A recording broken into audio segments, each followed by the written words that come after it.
good. Okay. Welcome back to the Ode Chronicles, everyone. For those of you joining for the first time, my name's Libby Reitmann. I am your moderator, and I am joined tonight by Dom Halbert.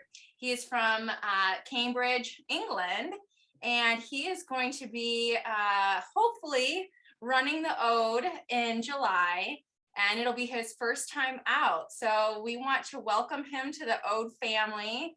He's already sporting the proper swag. I've got the here. merch. Yes. I'm well prepared. Yeah. So he's already well outfitted. And we're hoping that he encourages all of his running friends from England to join us as well. So thanks for joining me. Right, thanks for having me on. I would say this evening, but I know we're on different times here. I'm in the mid-afternoon, and I think it's evening for you.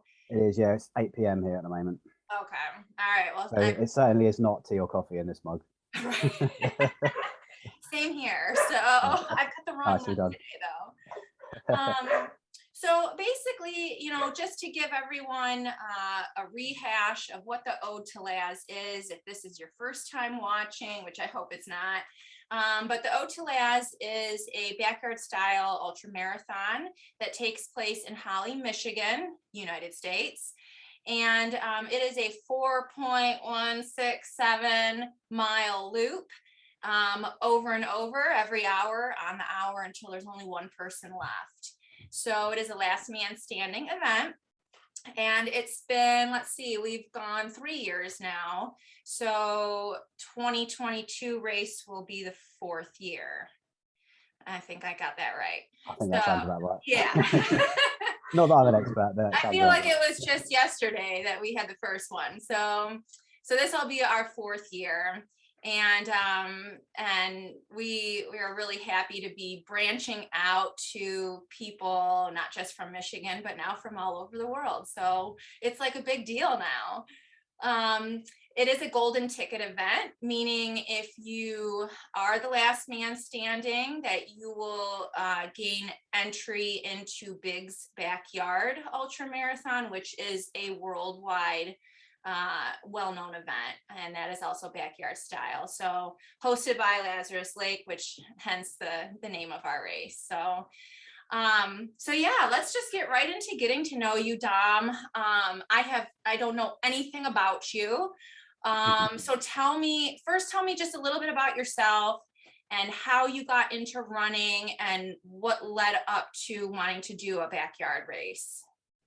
Okay, so I probably first got into running about 4 years ago, quite casually, really, just sort of running with my wife, just locally, not doing any events, just kind of as something to do and something that I was reasonably good at.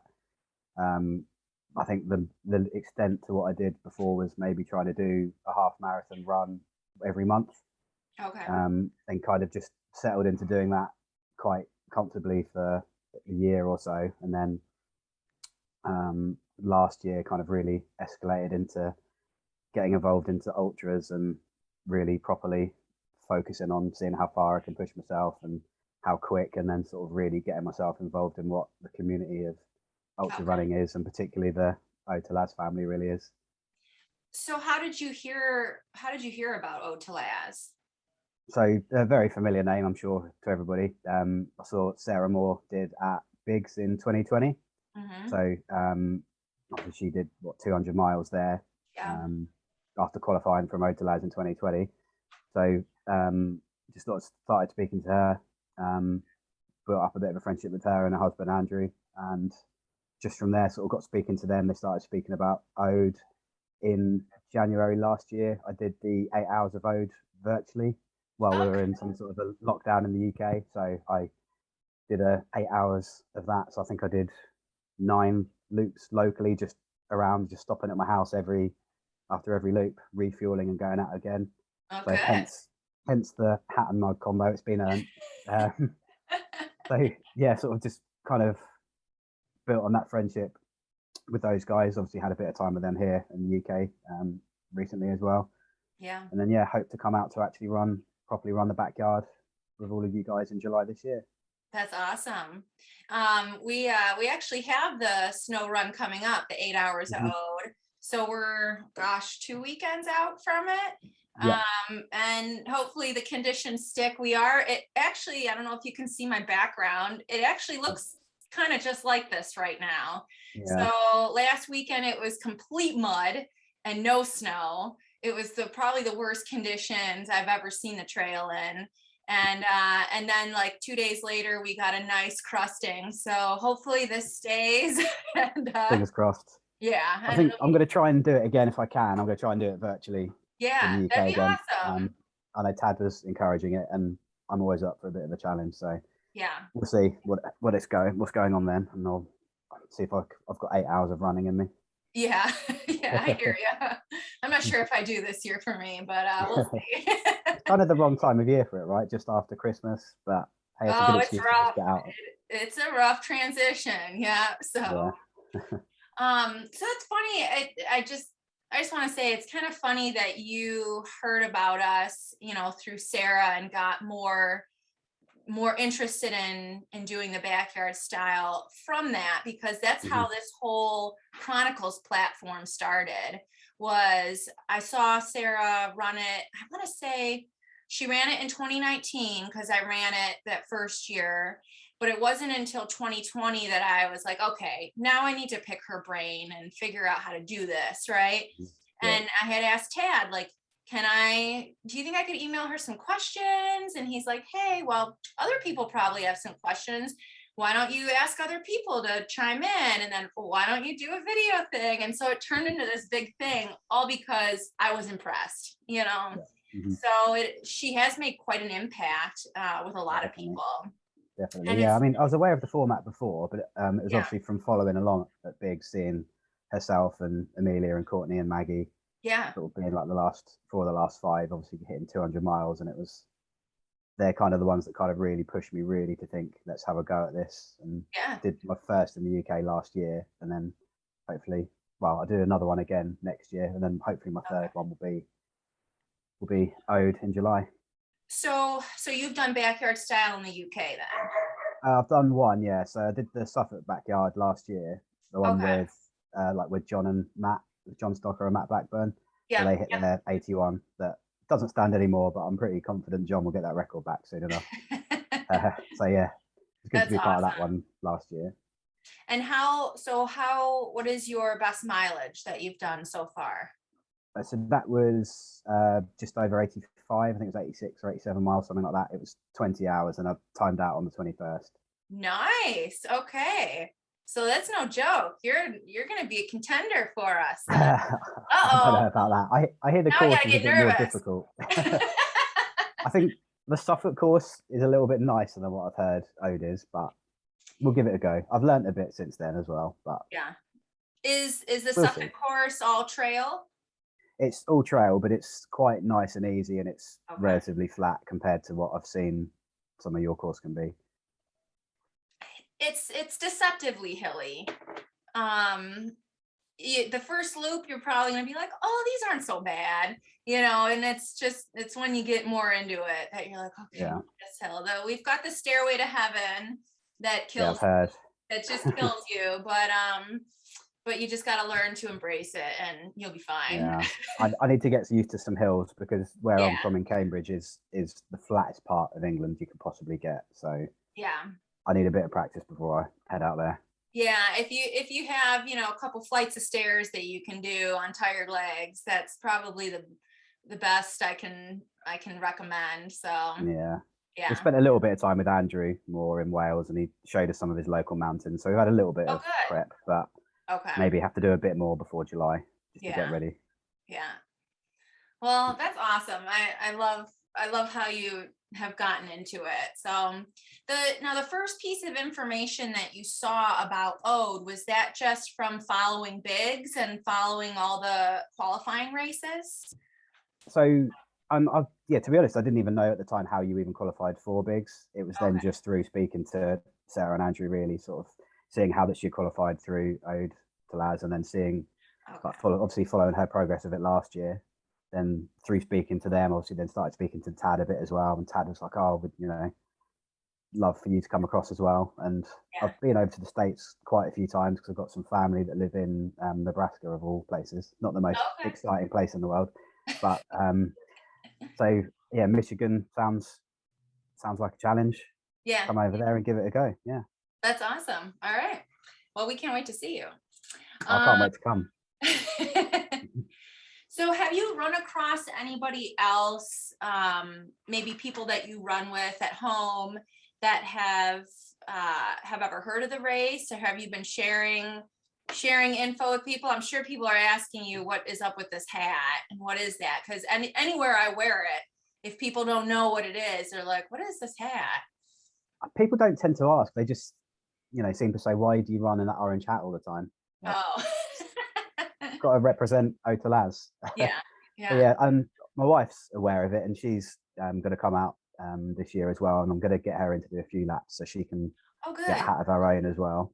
So I think the plan is she'll do a couple of loops, and then I think she's going to look to crew me, but we'll see if we can get her out to do a few more, because she's sort of typically a half marathon runner, but we got her on her first ultra marathon this year. So sorry, last year. So she did 55k last year, and she was first place lady in her first ultra. So I think she needs to give it a proper crack, to be honest.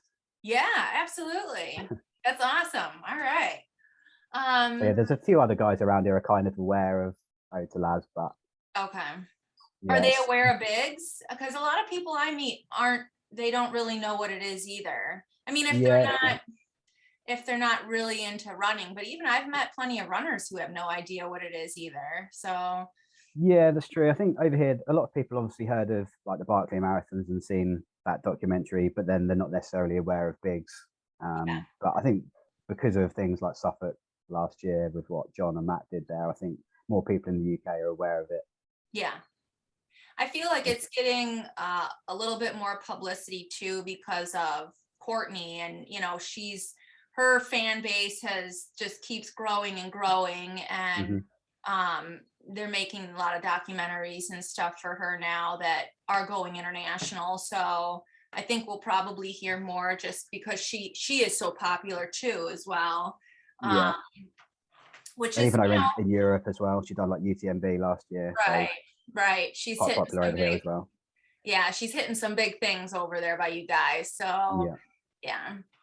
Do you think that you really should be crossing the Atlantic to run in the woods with a bunch of people you don't know? Do you feel better now that you hung out with Sarah and Andrew, or was there any nerves there about like, oh God, I'm just going a far way to be in the middle of nowhere with a bunch of people I have no clue about? I think the thought of running 24 hours plus with complete strangers in the woods it just sounds perfect. What could possibly go wrong? I promise we don't bite. Well, some of you might. Right. Sarah might. Yeah. Sarah might. Yeah. So, Tad wanted me to ask you if you think that the fact that you have signed up to do this makes you a proper member of the Ode family. Or do you still feel like you have to pass some initiation? Or do you feel welcome? To be honest, I already felt completely welcome as soon as I started speaking with Sarah, and as soon as I did the virtual, received the hat and the mug, and then obviously I speak to a few other people sort of in the sort of Ode community, like Annabelle Smith as well. So I already feel a part of it, but it would be official to be obviously involved in a race and actually properly experience in person what it's like to be a part of the Ode fan, definitely. Yeah. But I already feel more than welcome. That's good. We try to put that vibe out. So for those of you guys who don't know, and Dom, I don't know if you even know this, if Sarah maybe she shared it with you or not, but the Otalaz, the race was actually born from an event that Tad created called the Swarry Trials. And so Tad was into triathlon racing for a long time, and so he got this group together, and they would be at Holly every year, and they would do like a multi-sport event kind of like mini tri style. And a lot of people who joined the event only knew him from the internet. Like they had never met him in person the first time they did it. So, you know, people came from even across the country, like Canada and stuff, to come and do this. And it was just this kind of informal thing. So every year now, before it's like the day before the ode race, he still holds the story trials. So he wanted me to personally invite you and anybody who wants to join. It really is open to all, to come and drop by that day. So it's the day before the race. And see if you want to do a little bit of biking or a little bit of swimming or run a lap and just get used to the trail before you actually come out on Saturday to start it. So yeah, of course. How could I possibly say no to that? Right, I know. And he I might hope there's a bit of an after party as well, I hope, on Friday night. absolutely. And he might put you to work putting out trail signs and stuff like that. So that's good. It's good. Yeah. I'm all for that. Good. It's a bit of a production. Yeah. So I also want to ask you something critically important. And it is, have you ever had a Little Debbie snack cake? Ugh. I thought you said we weren't allowed to swear on this. Because we all want to know, do you prefer the Little Debbie or the Mr. Kipling? It's a thing. I wish I had some Mr. Kipling left that I could eat here for you, but Andrew cleared me out. It's Mr. Kipling all the way. Okay, all right. It's not even a contest. Little Debbie's losing. Between this year and last year, every person I asked, Little Debbie is starting to lose. Andrew brought like an entire like bin full of Mr. Kipling last year, and it is better. There's going to be even more coming this year. I'm gonna pack is running gear and Kipling. Okay. We're going to convert some more. Sweet. So speaking of Kipling's, do you have a nutrition plan for your race? What kind of things do you like to eat when you run? So I don't really have a plan.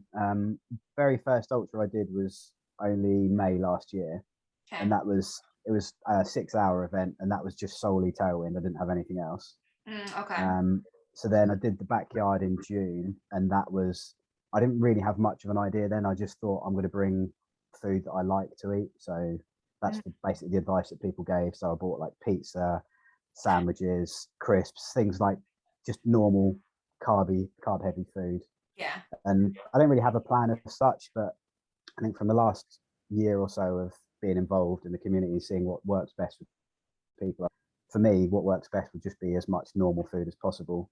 Okay. So like a lot of people at Suffolk last year, they were just eating like chili con carne and baked beans and sandwiches. And I think you kind of need to have as much normal food as possible, because I had a few stomach issues myself at times where I've been solely reliant on tailwind, and I think that's kind of the way to go, really, to just try and keep things as normal as you can and just drink as much water as you can.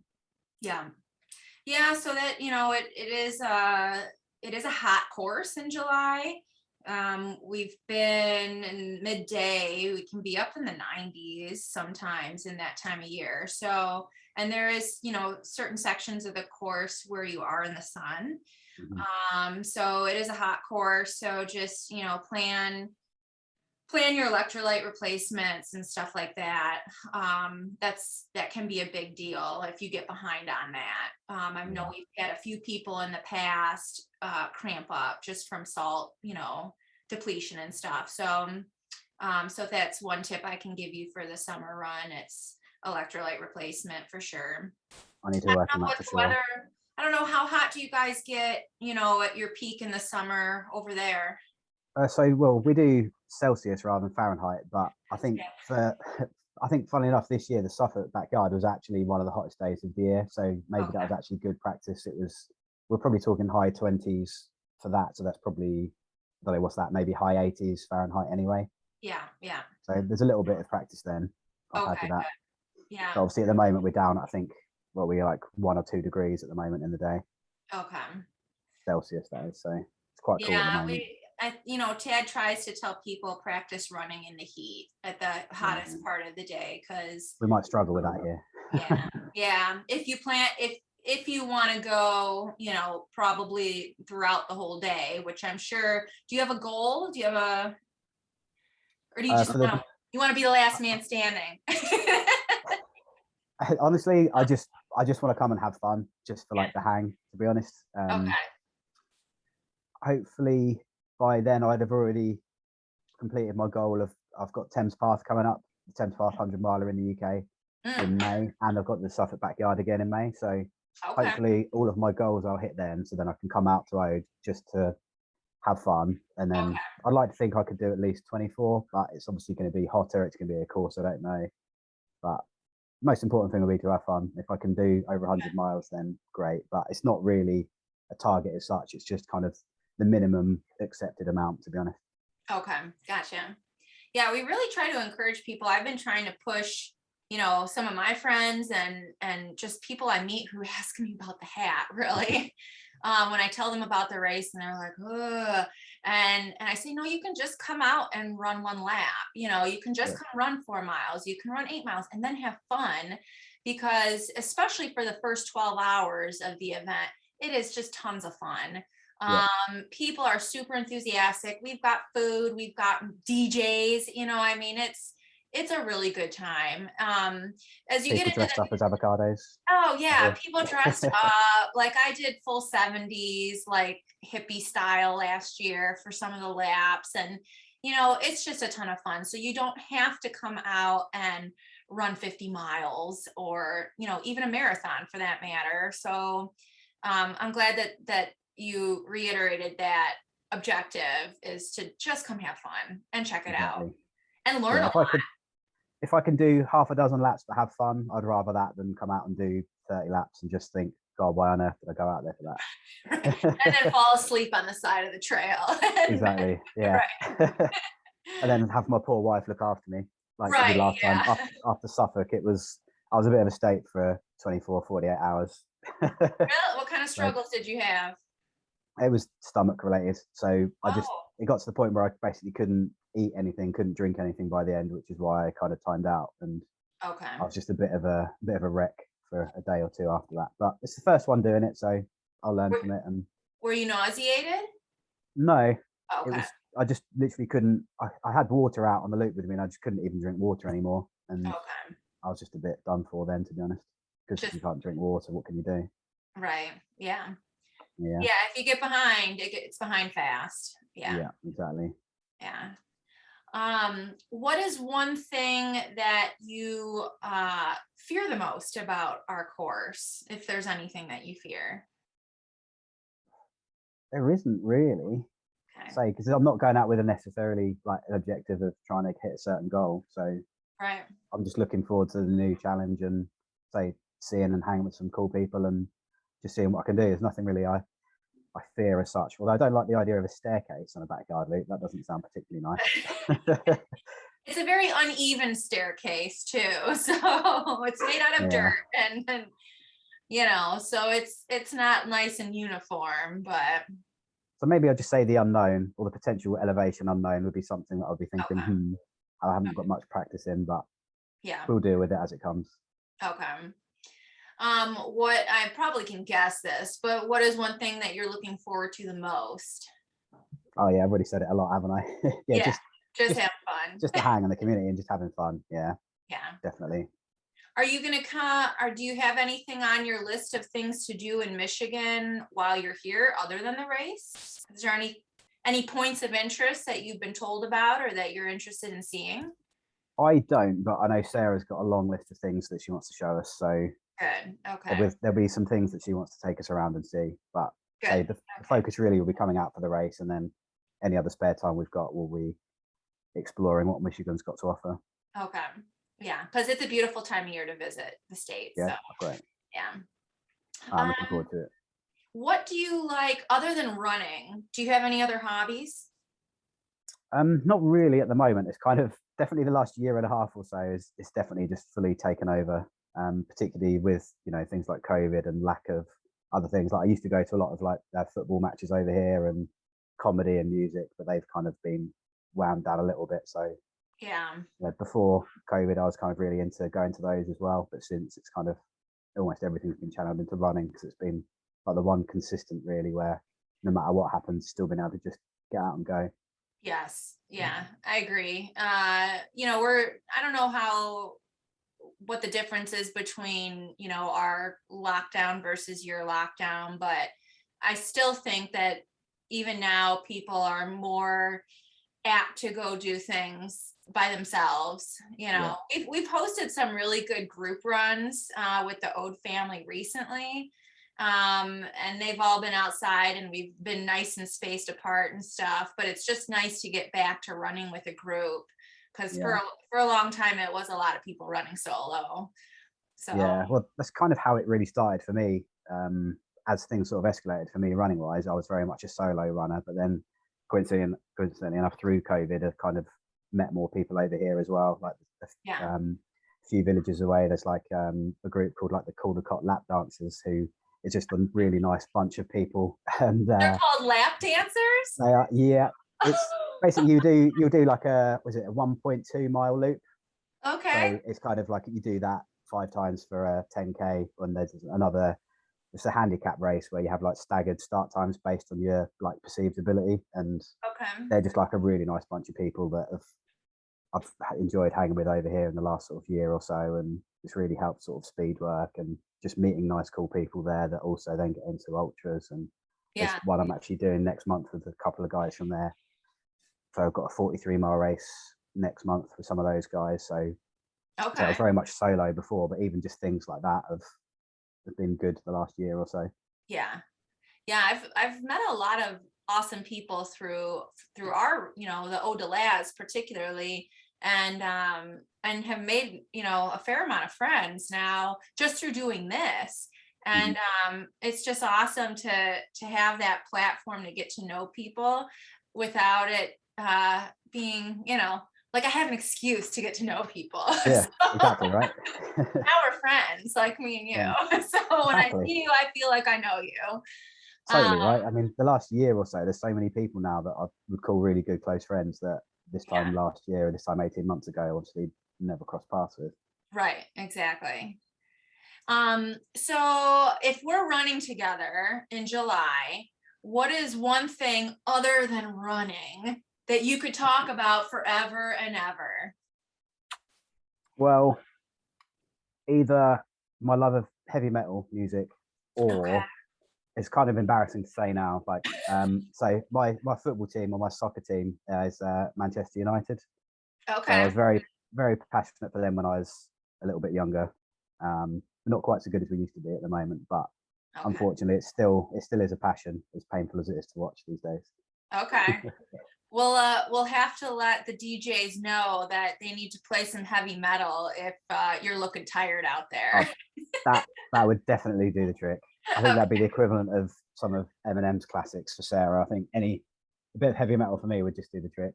Perfect. Okay, now we know. I'll send Tad a playlist. Yeah, you know what? That's not a bad idea, because we've had a couple runners with like those little I can't remember what Bluetooth speakers. Yeah, the little Bluetooth speakers. And I know Sarah put together a playlist last year.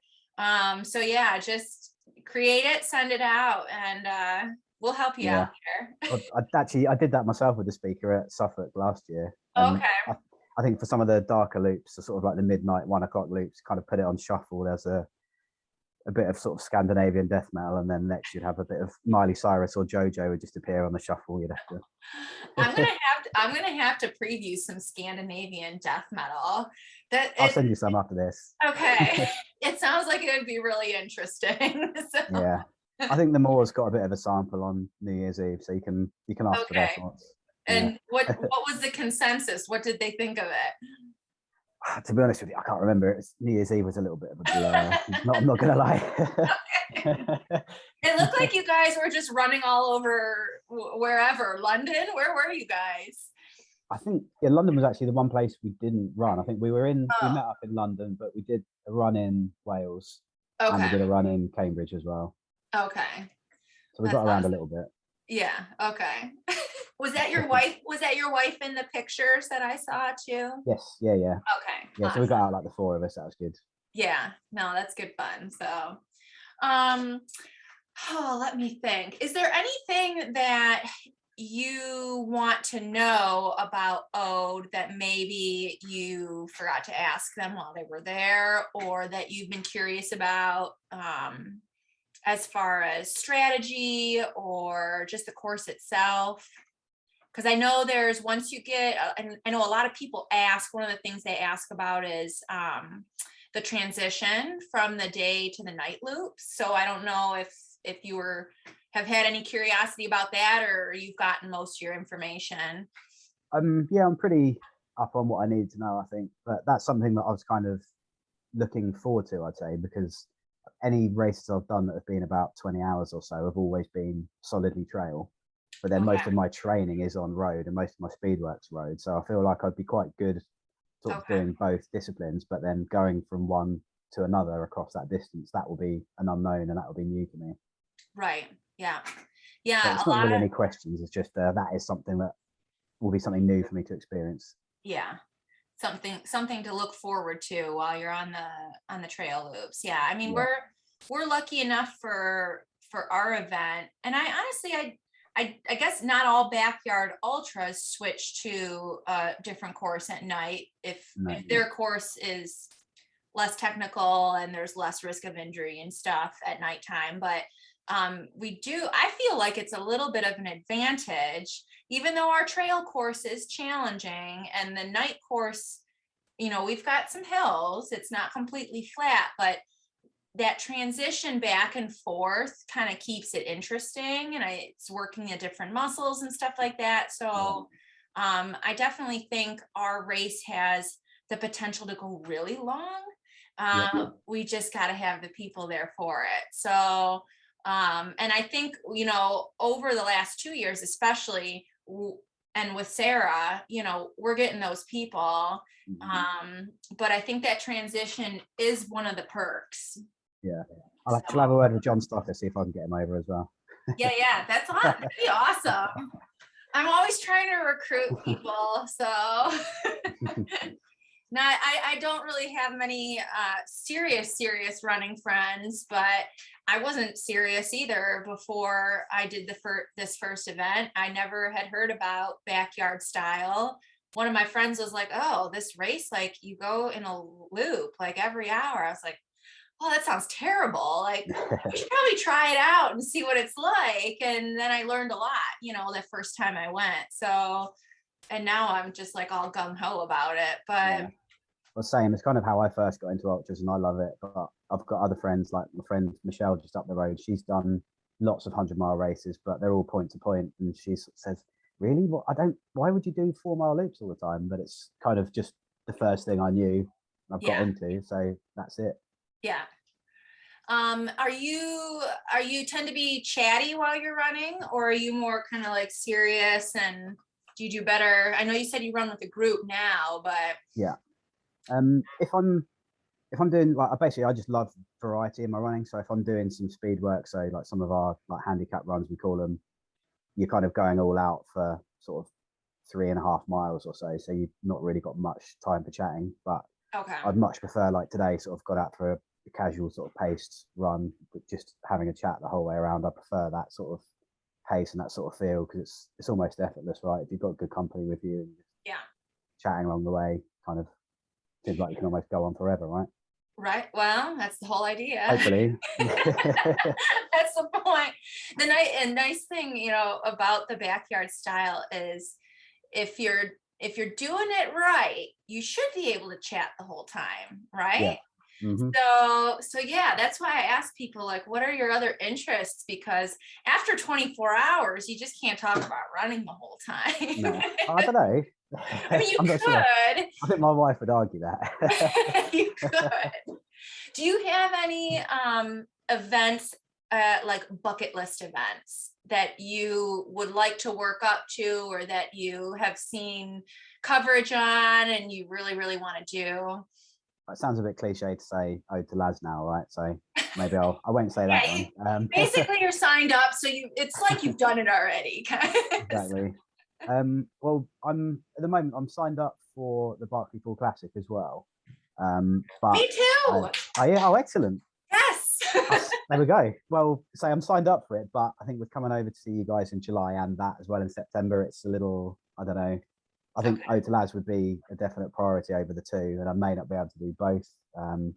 But that would, I think, would be such a cool experience or something to do. I don't know. Have you done Okay. it before? I have not done it before. It's been on my radar and I never thought I would be capable of doing it. And I saw it's kind of like how I got into this race. I saw coverage of it last year and how horrendous the conditions were. Yeah, it didn't And look great, did it? people sliding in the mud and how ripped up their legs were. And I was like, ooh, that looks like fun. Yeah. I think Sarah's still got the scars all over her legs from it from September last year. I believe it. But I want those scars, right? Yeah, exactly. I was like, oh, I Mm. want my legs to be bleeding by the end of that. Like, sounds great. So yeah, so I signed up. I was on the waiting list, and then I got the email that I got in. So Same. I don't know how they choose people because I definitely don't have the resume for it. But well, neither do I. But here we are. see what So happens. I don't know exactly. So I Yeah. think that would be one of them. Okay. And then I think further afield, potentially something like one of the UTMB races, but I'm nowhere near that at the moment. One of my local friends here did it this year and did really well in it. And I think that's something in the future I'd like to do, but Okay. that's probably it. I think the actual Barclay is probably quite a bit beyond me. But. Yeah. I don't even think I want to even contemplate that.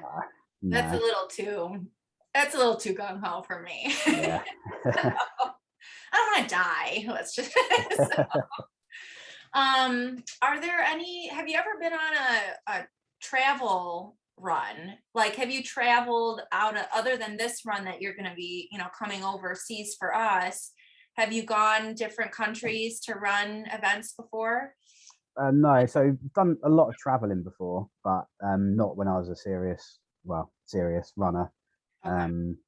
We've obviously travel's been a bit restricted kind of around the same time I've really got into ultras. So I had some casual runs before, like we've gone to see family in like Australia, and we've had some sort of European travel around sort of like Bosnia and Montenegro and places like that, where we just had some casual runs around to look at scenery, but no official races. Okay. So this will be my first. Okay, awesome. And you'll want to come back, I'm sure. So Oh, definitely.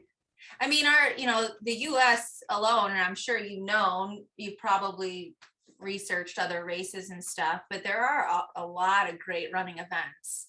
And I don't know, I've never really looked overseas until I actually started looking at it this year, even though it's not the best time to travel. But just to see what else is out there. I know they have a lot of these like vacation runs through different companies and stuff where you run certain distances every day through, popular tourist places. So it's definitely something that's on my radar now. And I'm always interested to see what people have done and, what they recommend and stuff like that. So yeah, one of my friends here, she's done an awful lot of, she'll go travel to marathons. She's done like the Valencia Marathon and wants to go to like all these other like places to go and experience them, which I want to get into, but I'm just at the start of my running experience, so I'm sure it will come. Okay. Well, just to keep it on your radar, I've been telling Odelaz people, one of my bucket list runs is the rim to rim to rim at the Grand Canyon. So if you are ever interested in seeing the Grand Canyon, which I highly recommend, I just let me know. I would. We've done the Grand Canyon. We've like on our honeymoon. Actually, me and the wife, we flew over it in a helicopter. That's great. I don't fancy running up and down it. Oh, come on. Well, you're not really running. It's kind of like the ode, you're jogging for a while and then you're walking up the hills and then you're jogging a little bit more. So it's like a run walk. It's a fast hike. Do you get we got maybe like 5 minutes before Zoom tells me it's going to cut us off, but just one more question it made me think of. Do you when you're training in the winter, Are you mostly running outside, or do you ever hit the treadmill? I've not run on a treadmill for about 10 years. Wow. Okay. Yeah, I'm just get out and go no matter what the conditions go. Okay. Because I was going to ask you, but maybe you don't find the need to do it since you're not on a treadmill. If you're one of those who are watching, the YouTube videos of different events and stuff to get yourself pumped up. No. I No, think okay. what works for me really would just be having good running company or putting on a good playlist. That will get me. Then when I'm really struggling for motivation, that will normally help. Gotcha. All right. So we're going to do like a flash speed round before this thing cuts me off. I've already asked you the most important thing about Mr. Kipling's. Yeah. So we're going to go with a couple of questions, and then you just shout out what your answer is. First thing that comes to your mind. Okay. So how many pairs of socks are you going to bring with you? 10. Okay. That's a lot. Well, I've got a lot for Christmas, so I've got to use them. Okay. What is your favorite beverage? Beer. Ripcord, Brewboard, local beer. Okay. Anyone comes to Cambridge, I'll get you some. Sweet. Okay. What is your favorite meal that, like, after the longest run you eat, you're just like craving and it just hits the spot? Oh, beef Wellington. My wife's beef Wellington. Oh, that sounds lovely. Love it. It's really good. It's pretty good. Well, you already told me you do speed work, so I'm not going to ask you that. Let's see. I told you this was going to be speed, but now I'm like blanking. I was ready to go.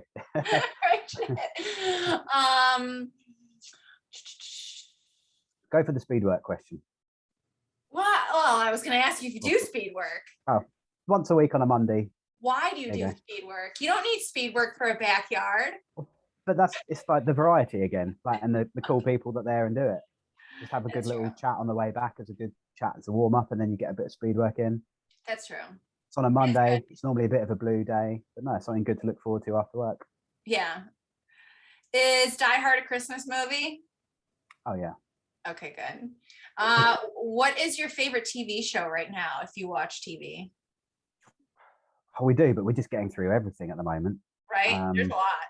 I can't even think. The last thing we watched, it was Midnight Mass. I think on Netflix. Okay. It's okay. It was okay. Yeah. We downloaded Ghostbusters, the new Ghostbusters, and we're ready to be watching that this evening. Yeah. So okay, I'll add it to our list. Yeah. Always on the lookout for new things. If you like the original Ghostbusters, I don't know. Who doesn't like the original Ghostbusters? I know. Okay, good. How long do you plan on being in the States when you come? Probably between sort of 10 days and 2 weeks. Okay. Oh, good. Okay. Yeah, so you're gonna have plenty of time. Well, yeah. I mean, you don't know how long the race is going to go on for, right? I mean, come the end of it, I want to help crew Sarah into day 4, day 5. So. Okay. Got to be there for that. Are you going to wear trail shoes or road shoes? I guess both, right? If there's a bit of a mix up, I'll bring a couple of pairs just to be sure. Very good. You said your wife is going to crew you. And she's going to do a few loops. And she's going to run too. Yeah. Okay. Yeah. Oh, that's all I got. That's all. My brain is like fuzz right now. So. So let's switch it. What about you? What's your goal for the race? So for Ode this year, I want to run 24 hours. Okay, good. So we can go and do that together. Okay, good. Yeah. Last year, my goal was to get all the way through the day and run one night loop. And I did that. And I actually felt like I could have kept going. So I think maybe I'll be able to do it if I hone my training in the right way and nothing weird happens with my stomach, then that's the goal. Because, anything could happen, right? Oh, good. I think what we'll have to celebrate with one of Mr. Kipling's finest cherry bakewells after 24 hours. I love it. And we have a delicious brewery. I think it's going to be Pigeon Hill that is going to be one of the sponsors. And Piotr, who won it last year, just basically fueled himself on chips and beer the entire time. So sounds like my kind of guy. We'll have plenty of liquid fuel for everybody. So perfect. Yeah, it should Sounds be good. fun. Yeah, well, I can't wait. I'm going to wrap it up before it cuts me off here in a minute. So I just want to say thanks again, Dom, for agreeing to chat with me. And we look forward to seeing you. And I'm going to look for your name on that virtual 8-hour. So if you do it, I'm properly committed now then. Yeah, if you do it, let me know. No, I will. I definitely will. No, but thanks for having me on.